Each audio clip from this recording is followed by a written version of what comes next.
శ్రీ గురుభ్యో నమః. మద్గురుదేవులు చిన్నరామచంద్రయార్యుల వారికి నమస్కరించుకుంటూ, సత్యానంద సత్యమార్యుల వారికి నమస్కరించుకొని, శ్రీమద్భాగవత కృష్ణదేశికేంద్రుల వారి రచింపబడిన శక్తిద్వయ నిరాశకంబైన శుద్ధ నిర్గుణ తత్వ కందార్థ దరువుల నుండి 2వ అధ్యాయము గురు శిష్య అన్యోన్య దర్శనం నుండి మొదటి కందార్థం క్రమ సంఖ్య 22.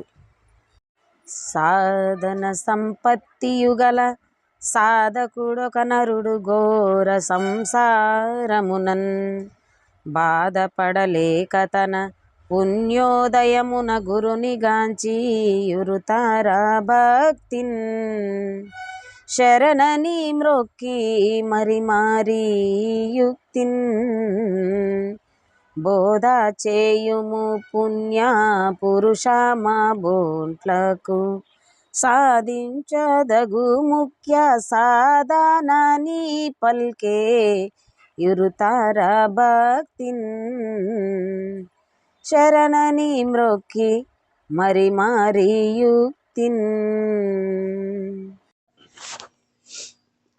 శ్రీ గురుభ్యో నమః. ఆత్మానాత్మరకితం అచల పూర్ణోపదేశికం శ్రీ నిశ్చలానంద నారాయణ గురోర్శిష్యం శ్రీశైల వంశాంబుధిరేవ జాతం శ్రీ పరమానంద శంకరేంద్రం గురుం భజామి. మద్గురుదేవులు శ్రీ శ్రీ పరమానంద శంకర నారాయణ స్వామి వారి పాదపద్మములకు నమస్కరించుకుంటూ, శ్రీమద్ భాగవత కృష్ణదేశికేంద్ర ప్రభువులచే విరచితంబైన శక్తిద్వయ నిరాశకంబైన శుద్ధ నిర్గుణ తత్వ కందార్థ ధరువులు 2వ అధ్యాయము గురు శిష్య అనోన్య దర్శనము నుండి ఈరోజు మనము 1వ కందార్థాన్ని విచారించుకుంటున్నాము. క్రమ సంఖ్య 22. అయితే క్రిందటి అధ్యాయంలో మనము వివరణ చేసుకున్నటువంటి యొక్క వివరణ శక్తిద్వయ నిరాశకంభైన అనగా జ్ఞానశక్తి, క్రియాశక్తి అనే ఈ 2 శక్తులు లేని, లేక ఆవరణ శక్తి, విక్షేప శక్తి, ఈ 2 శక్తులు లేని అంటే జ్ఞానకర్మ స్వరూపమైన ఎరుక మాయ ఎంత మాత్రము లేనిది పరిపూర్ణ పరబ్రహ్మమును నిరూపణ చేయుచు ఎరుక నిరసన చేయుటయే ఈ గ్రంథము యొక్క ముఖ్య ఉద్దేశము.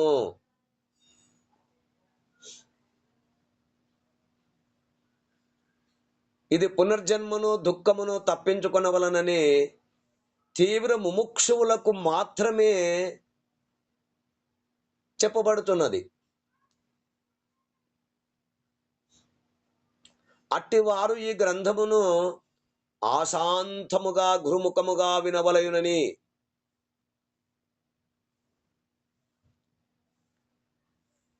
విన్న వస్తువును చూడవలయునని కోరిక గల ముముక్షువులు, అట్టి ముముక్షువులు మాత్రమే దీనికి ఈ పరిపూర్ణ బోధకు అర్హులని తెలియచేస్తూ, ఇందులో ఘన ప్రాస యతి భావము యుక్తి మొదలగు లోపములున్నచో గ్రంథకర్త మనోభావమునకు వ్యతిరిక్తము కాకుండా ఈ పరిపూర్ణ బోధ పెద్దలైన వారు మాత్రమే దిద్దగలరని సూచిస్తూ, హర్ష గ్రంథములన్నీ సంస్కృత భాష యందుండే అందు నిర్గుణ పరబ్రహ్మము జగత్కారణ బ్రహ్మము రెంటింటికి తేడా తెలియక, అంటే ఆత్మ బ్రహ్మము అనే ఒకే నామము చేతనే వ్యవహరించబడమైనది. అందుచేత నిస్సంశయముగా బ్రహ్మతత్వ నిరూపణ తెలియబడడం లేదు.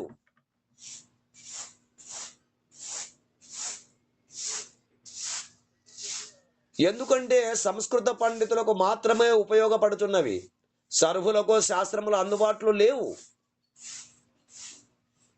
అందుకే సర్వులు బ్రహ్మజ్ఞానమును తెలుసుకొని తరించే నిమిత్తమై ఆ సంస్కృత భాషలో చెప్పిన తత్వజ్ఞానమునే తెలుగులో ఇది ఆంధ్ర కవిత్వం అని, అంటే తెలుగులో శ్రీకృష్ణ దేశికేంద్రుల వారు తెలుగు కందార్థ పద్యరీతిగా ఈ గ్రంథమును వ్రాసిరి.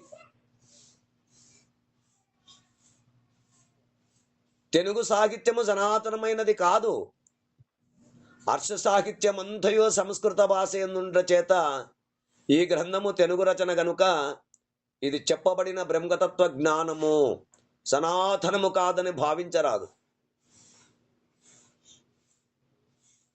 భాష మారినను వస్తు జ్ఞానము సనాతనమైనదేనని తెలియచేస్తూ, మరియు మాయాబ్రహ్మమును నిర్గుణ పరబ్రహ్మమును ఒకే నామము కాకుండగా ఈ రెండింటికి భేదము తెలియుటకై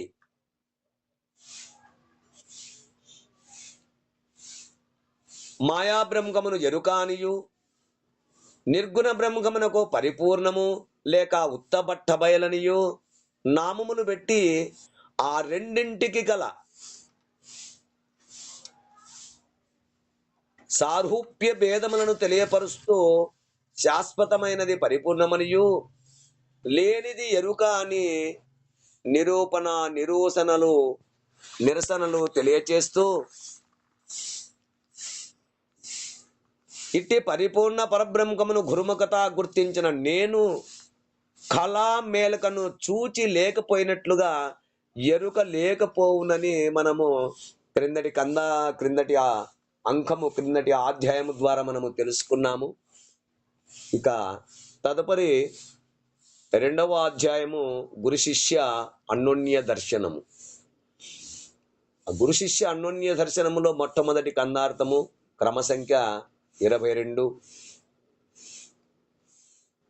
ఇక్కడ సాధన సంపత్తి పరుడైన వాడు మాత్రమే పరిపూర్ణ బోధను తెలుసుకొనుటకు అర్హుడని ఈ పద్యములో మనకు తెలియజేస్తున్నారు.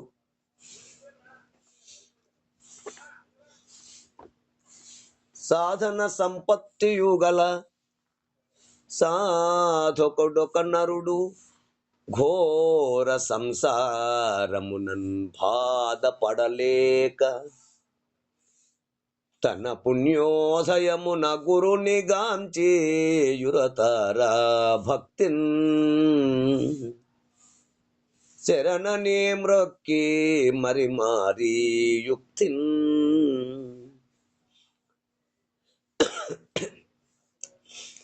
బోధాజేయుము పుణ్య పురుషామా బోంట్లాకు సాధించదగు ముఖ్య సాధనాన్ని పల్కే నురతారా భక్తిన్ శరణనే మ్రొక్కి మరి మారి యుక్తిన్.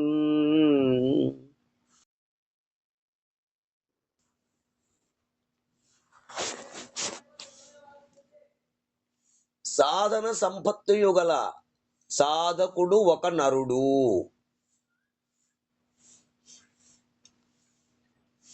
సాధన అనగా ప్రయత్నము. ఏదైనా ఒక చేసే పనికి ప్రయత్నం చేయడం, అట్లు సాధన అనగా తాను చేసే ప్రయత్నం. సంపత్తి అనగా ప్రయోజనము. ఏదైనా మనం ఒక పని చేసే ముందు ప్రయోజనము లేనిదే మనము మొట్టమొదట దాని వలన ఏమైనా ప్రయోజనమా లాభమా నష్టమా అని ఆలోచిస్తాం. అట్లు సాధన అనగా ప్రయత్నము, సంపత్తి అనగా ప్రయోజనము. అట్టి నరుడు సాధకుడు ఒక నరుడు అనగా తాను ప్రయత్నము చేయు మానవుడు ఘోర సంసారమునన్ అనగా జనన మరణములు బాధపడలేక, అంటే కష్టములు భరింపలేక అందుకు ఈ కందార్థమునందు సాధనా చతుష్టయ సంపత్తి గల సాధకుడు అంటూ ప్రారంభింపబడినది మొట్టమొదటనే.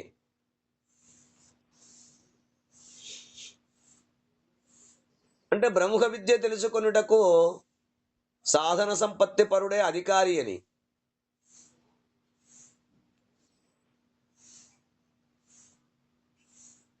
అట్టి సాధనా చతుష్టయ పరుడు అయిన పిదపనే ఈ బ్రహ్మ విద్యకు అధికారి అని, కాయిక వాచక మానసిక త్రికరణ శుద్ధి కలిగి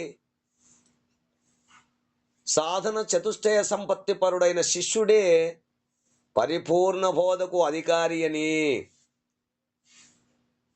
ఈ సాధన చతుష్టయ సంపత్తి అనగా నిత్యానిత్య వస్తు వివేకము, ఇహామూత్ర ఫలభోగ విరాగము, సమాధి షట్క సంపత్తి, ముముక్షత్వము అను ఈ 4 సాధన చతుష్టయములు ఈ వేదాంత విద్యకు ముఖ్యంగా అవసరము.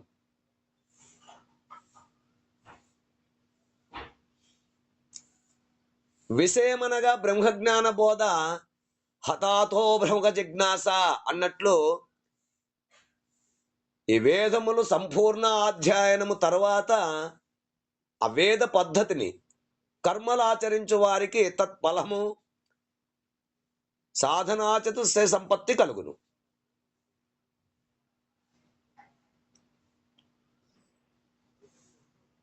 తస్థితిపరునికి బ్రహ్మవిద్ బ్రహ్మైవ భవతి, బ్రహ్మ విధాప్నోతి అన్నట్లుగా ఆ పరమును గూర్చి చింతన ఏర్పడుతుంది.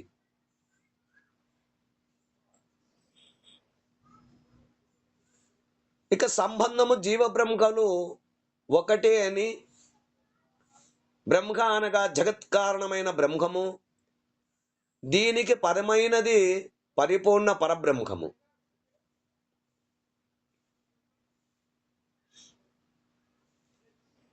ఇక ఫలితమనగా పునరావృత్తి రహితమైన మోక్షం.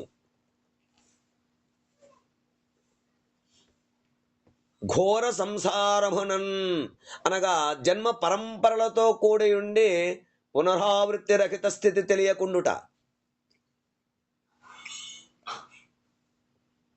కనుకనే సాధనా చతుష్టయమును పట్టుదల ఓర్పుతో సాధించినను ఈ పునరావృత్తి మార్గము నిస్సంశయముగా తెలియబడకుండుట.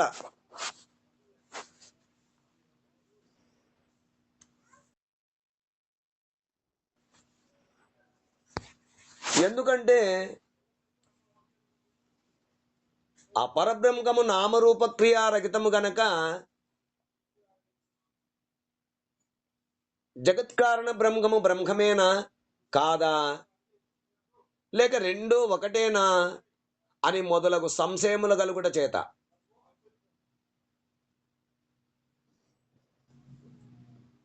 అనిత్యానిత్య వస్తు వివేకము, ఇహామూత్ర ఫలభోగ విరాగము, సమాధి షట్క సంపత్తి, ముముక్షత్వము ఇవన్నీ చేసినప్పటికీ కూడా నిర్ణయం కాలేదు, నిర్ణయం ఏర్పడలేదు.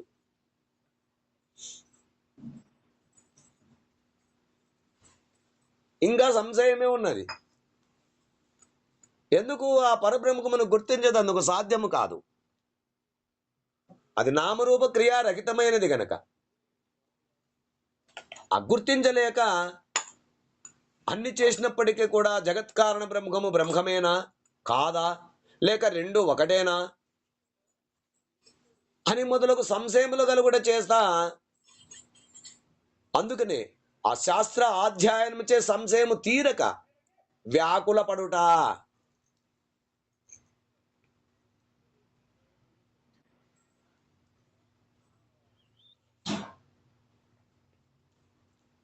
అట్టి ఘోర సంసారమున బాధపడలేక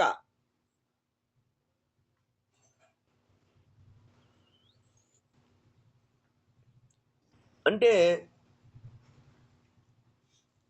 జన్మ కర్మలకు అత్యంత మూల కారణమైన వస్తువు రహితము నుండి విడవబడుటకు పరిపూర్ణ గురువును ఆశ్రయించవలెనని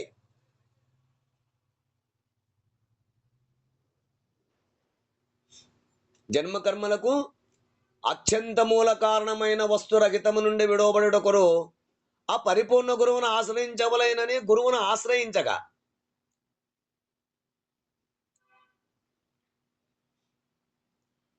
అప్పుడు ఆ గురువు ఇట్టి సాధనా చతుష్టయ పరునకు ఈ పరిపూర్ణ బోధ అవసరమని,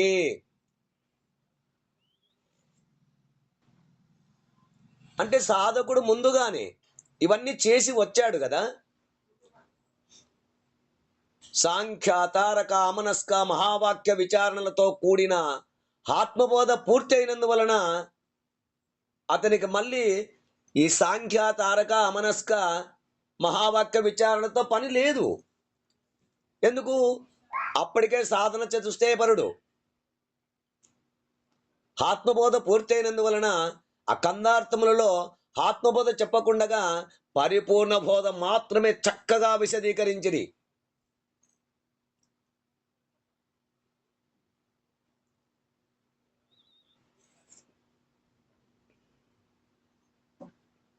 అంత మాత్రము చేత సాంఖ్య తారకాది ఆత్మబోధ అవసరం లేదని కాదు,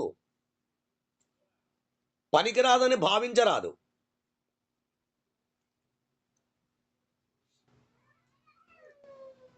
ఆత్మబోధ అయిన పిదపనే పరిపూర్ణ బోధకు అర్హుడు అని చక్కగా తెలుసుకోవలెను.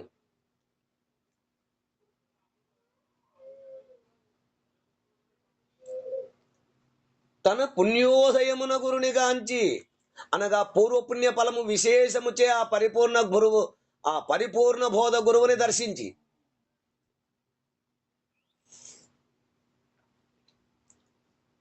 అంటే పరిపూర్ణ బోధ చెప్పగల గురుమూర్తి శ్రోత్రియుడు బ్రహ్మనిష్ఠుడైనటువంటి గురుమూర్తి అయి ఉండవలెను.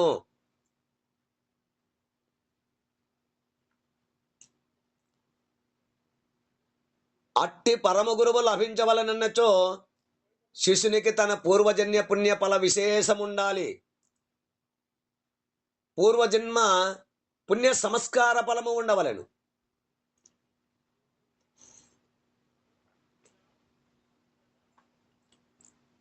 అనేక జన్మాని జ్ఞానం లభ్యతే అన్నట్లు ఎంతో పుణ్య సంస్కారము ఉన్నవారికే అట్టి పరిపూర్ణ బోధ గురువు లభ్యమగును.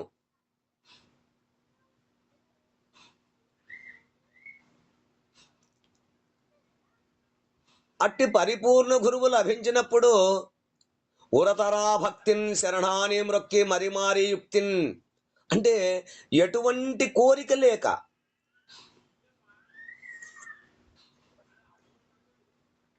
తపనతో ఆవేదనతో తీవ్ర మోక్షాపేక్షతో శరణాని మ్రొక్కి అంటే స్పాష్టాంగ నమస్కారము చేసి మరీ యుక్తిన్ అత్యంత భక్తి ప్రవృత్తులతో వికలామానసుడై అంటే కర్తవ్యము తెలియని స్థితిలో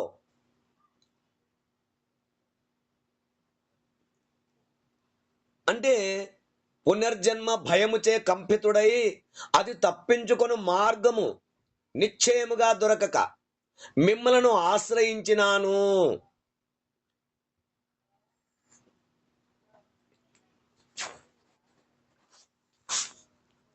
అట్టి భయమును పోగొట్టి పునరావృత్తి లేకుండా చేయగల సద్గురుమూర్తి లభించగానే అపరిమిత ఆనందముచే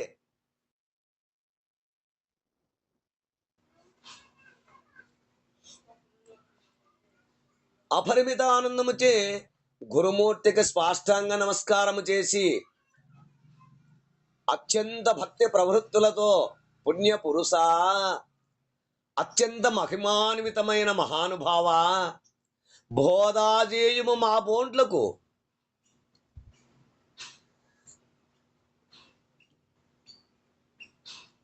నా వంటి మోక్షేక్ష గల వారికి ఉపదేశించుము. నాలాంటి వారికి జనన మరణ ప్రవాహము నుండి తప్పించుకొనుటకు సాధించదగు ముఖ్య సాధన అంటే ఇంకా ముఖ్యమైన సాధనలు ఏవైనా ఉంటే అటువంటి ముఖ్య సాధనలు చేయవలసిన అవసరము ఉంటే గనక ఆ సాధన ఇంకా ఏమైనా ఉందా, ఒకవేళ ఉంటే అలాంటి సాధన ఏదైనా ఇంకా మిగిలి ఉంటే అట్టి ముఖ్యమైన అంశాన్ని తనకు ఉపదేశించమని ఆ శిష్యుడు ప్రార్థిస్తున్నాడు గురుదేవుని, పరిపూర్ణ గురువును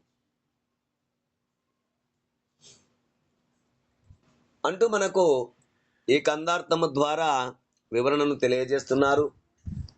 ఈ కందార్థ భావాన్ని మీరు కూడా అందుకుంటారని కోరుకుంటూ జై గురుదేవా. జై గురుదేవా. జై గురుదేవా. జై గురుదేవ్.